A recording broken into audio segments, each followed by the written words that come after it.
स्वागत है आपका एच एजुकेशन हिंदी में। कंज्यूमर वह इंडिविजुअल्स होते हैं जो प्रोडक्ट या सर्विस को परचेज करते हैं, प्रोडक्ट या सर्विस को खरीदते हैं। और ऑर्गेनाइजेशन का गोल होना चाहिए कि वे कंज्यूमर के नीड्स और रिक्वायरमेंट को फुलफिल कर सके, सेटिस्फाई कर सके। अच्छा, किसी भी बिजनेस के लिए, ऑर्गेनाइजेशन के लिए या कंपनी के लिए कंज्यूमर एक बहुत इंपॉर्टेंट एस्पेक्ट होता है। मार्केटिंग में या यूं कहें मार्केटिंग मैनेजमेंट में कंज्यूमर बिहेवियर एक बहुत इंपॉर्टेंट एस्पेक्ट होता है, एक बहुत क्रूशियल एस्पेक्ट होता है, क्योंकि कंपनीज जब कंज्यूमर बिहेवियर को समझने का प्रयास करती है तभी जाकर कंपनी यह जान पाती है कि कंज्यूमर्स का नीड्स क्या है, कंज्यूमर्स का प्रेफरेंसेस क्या है और कंज्यूमर्स को कैसे गुड्स और सर्विसेज की यानी कैसे प्रोडक्ट्स की आवश्यकता है। असल में कंज्यूमर्स कैसे प्रोडक्ट्स को परचेस करते हैं, कैसे प्रोडक्ट्स का उपयोग करते हैं, प्रोडक्ट्स को कैसे डिस्पोज करते हैं, इन सब का स्टडी ही कंज्यूमर बिहेवियर के अंतर्गत आता है। इन सब का स्टडी ही कंज्यूमर बिहेवियर के अंडर आता है। इसके अलावा कंज्यूमर बिहेवियर में यह भी स्टडी किया जाता है कि कौन सा सर्विसेज, कौन सा आइडियाज और कौन सा एक्सपीरियंसेस कंज्यूमर्स के नीड्स और वांट्स को सेटिस्फाई करता है।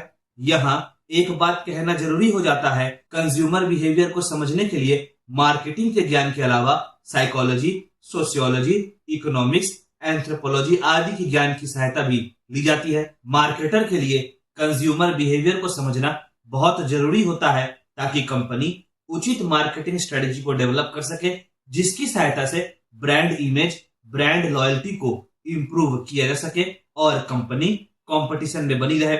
आगे कंज्यूमर बिहेवियर का एनालिसिस करने से कंपनी जान पाती है कि ब्रांड्स, प्रोडक्ट्स या सर्विसेज के बारे में कंज्यूमर्स क्या फील करता है। ऐसे कौन कौन से फैक्टर है जो कंज्यूमर्स को प्रभावित करते हैं। जब कंज्यूमर अलग अलग ऑप्शंस को सिलेक्ट करता है कि कंपनी के लिए कंज्यूमर बिहेवियर को समझना बहुत जरूरी हो जाता है, क्योंकि कंज्यूमर बिहेवियर को समझने के बाद ही कंपनी अपने प्रोडक्ट्स और सर्विसेज को प्रॉपरली डिजाइन कर पाती है, प्रॉपरली डेवलप कर पाती है और साथ ही साथ अपने मार्केटिंग स्ट्रेटजी को भी डिजाइन कर पाती है। इसके साथ साथ कंज्यूमर के needs, preferences, attitude, mindset, buying behaviour, point of view आदि को समझने में भी कंज्यूमर बिहेवियर का स्टडी की सहायता ली जाती है। अच्छा, कंज्यूमर बिहेवियर को समझने के लिए कुछ मॉडल्स होते हैं जिन्हें स्टडी करके हम लोग कंज्यूमर बिहेवियर के बारे में आइडिया लगा पाते हैं। तो चलिए आगे बढ़ते हैं और इस वीडियो में कुछ मॉडल्स को पढ़ते हैं। पहला मॉडल है इकोनॉमिक मॉडल। कंज्यूमर बिहेवियर का इकोनॉमिक मॉडल इकोनॉमिक्स के प्रिंसिपल्स पर आधारित है और इस बात पर फोकस करता है कि कैसे इंडिविजुअल्स अपने लिमिटेड रिसोर्सेज को अलोकेट करता है ताकि इंडिविजुअल अपने यूटिलिटी को मैक्सिमाइज कर सके और इस प्रोसेस में इंडिविजुअल अलग अलग गुड्स और सर्विसेज के कंजम्पशन का कंपैरिजन भी करता है। इकोनॉमिक मॉडल यह अज्यूम करता है कि कंज्यूमर्स रैशनल डिसीजन मेकर्स होते हैं जिनका प्रयास रहता है अपने सेटिस्फेक्शन को ऑप्टिमाइज करना और अपने बजट के अंदर अपने वेल बीइंग को मैक्सिमाइज करना। चलिए आगे बढ़ते हैं और इकोनॉमिक मॉडल के कुछ पहलुओं को समझते हैं, कुछ एस्पेक्ट्स को जानते हैं। इकोनॉमिक मॉडल यह अज्यूम करता है कि गुड्स और सर्विसेज से जुड़ा प्रेफरेंसेस वेल डिफाइंड होता है और अलग अलग इंडिविजुअल्स का प्रेफरेंसेस अलग अलग होता है। अगला, कंज्यूमर का एम होता है अपने यूटिलिटी को मैक्सिमाइज करना, मतलब कंज्यूमर उन गुड्स और सर्विसेज को ही कंज्यूम करता है जिसकी सहायता से कंज्यूमर का सेटिस्फेक्शन और हैप्पीनेस इंक्रीज होता है।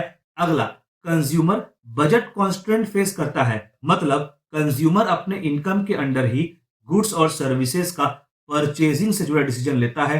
अपने इनकम के अंडर ही कंज्यूमर अलग अलग गुड्स और सर्विसेज को परचेज करता है। आगे, कंज्यूमर का गुड्स और सर्विसेज से रिलेटेड चॉइसेस पर प्राइस और इनकम के चेंजेस का असर पड़ता है। अच्छा, कंज्यूमर जितना अधिक कमोडिटी को कंज्यूम करता है, जितना एक्स्ट्रा यूनिट को कंज्यूम करता है, हर एक एक्स्ट्रा यूनिट के कंजम्पशन पर कंज्यूमर को प्रोडक्ट या सर्विस से मिलने वाला सेटिस्फेक्शन घटता जाता है। कंज्यूमर अपना इनकम को इस तरह से एलोकेट करता है ताकि सारे गुड्स या सर्विसेज पर समान रूप से खर्चा किया जा सके। आगे, अलग अलग इंडिविजुअल्स के डिमांड को मिलाकर मार्केट का डिमांड बनता है और अगर दूसरी तरह से कहा जाए तो अलग अलग प्राइसेस पर कंज्यूमर का डिमांड ही मार्केट डिमांड बनता है। मार्केटर को यह समझना जरूरी हो जाता है कि प्राइसेस का चेंजेस कंज्यूमर बिहेवियर पर क्या प्रभाव डालता है, कंज्यूमर का इनकम में आने वाले चेंजेस कंज्यूमर के डिमांड पर, प्रेफरेंसेस पर क्या प्रभाव डालता है। मार्केटर को एडवर्टीजमेंट का कंज्यूमर पर पड़ने वाले प्रभाव के बारे में भी जानना होगा ताकि कंपनी उचित प्रमोशनल एफर्ट्स को डिजाइन कर सके। तो यह कहना गलत नहीं होगा कि कंज्यूमर बिहेवियर का इकोनॉमिक मॉडल एक थ्योरेटिकल फ्रेमवर्क प्रोवाइड करता है जिसकी सहायता से यह समझना आसान हो जाता है कि कंज्यूमर अपने बजट में अपने सेटिस्फेक्शन को कैसे मैक्सिमाइज करता है। इन सब इंफॉर्मेशन से प्रोडक्ट या सर्विस का प्राइस को तय करना आसान हो जाता है और यह भी समझना आसान हो जाता है कि इकोनॉमिक फैक्टर्स का कंज्यूमर के डिमांड और प्रेफरेंसेस पर क्या प्रभाव पड़ता है। अगला, learning model. Learning model consumer behaviour को शेप करने में एक्सपीरियंस और इंफॉर्मेशन के रोल पर एम्फेसिस करता है। लर्निंग मॉडल के अनुसार कंज्यूमर अलग अलग प्रोसेसेस के माध्यम से सीखता है। कंज्यूमर का लर्निंग कॉग्निटिव, बिहेवियरल और एनवायरमेंटल फैक्टर पर भी डिपेंड करता है। एक की एस्पेक्ट यह भी रहता है कि कंज्यूमर इंफॉर्मेशन एक्वायर करता है जिससे कंज्यूमर प्रोडक्ट्स, ब्रांड्स और मार्केट ऑफरिंग से जुड़ा डेटा कलेक्ट करता है। अब consumer personal experience, word of mouth, advertisement या रिसर्च आदि से डेटा इकट्ठा कर सकता है। लर्निंग मॉडल में कॉग्निटिव प्रोसेस बहुत इंपॉर्टेंट रोल प्ले करता है। कंज्यूमर अटेंशन से, परसेप्शन से और मेमोरी के माध्यम से इंफॉर्मेशन को प्रोसेस करता है। अटेंशन इनिशियल स्टेप होता है जहां पर कंज्यूमर किसी स्पेसिफिक स्टिमुली पर फोकस करता है जैसे कि एडवर्टीजमेंट या प्रोडक्ट डिस्प्ले। परसेप्शन इंफॉर्मेशन का इंटरप्रिटेशन को दिखाता है और मेमोरी कंज्यूमर को रिलेवेंट डिटेल्स को स्टोर करने में और रिट्राइव करने में हेल्प करता है ताकि कंज्यूमर नेसेसरी डिसीजन ले सके, ताकि कंज्यूमर जरूरी डिसीजंस ले सके। इंफॉर्मेशन एक्वायर करने के बाद जो एक्शंस कंज्यूमर परफॉर्म करता है, लर्निंग मॉडल में बिहेवियरल प्रोसेस उसी को दिखाता है।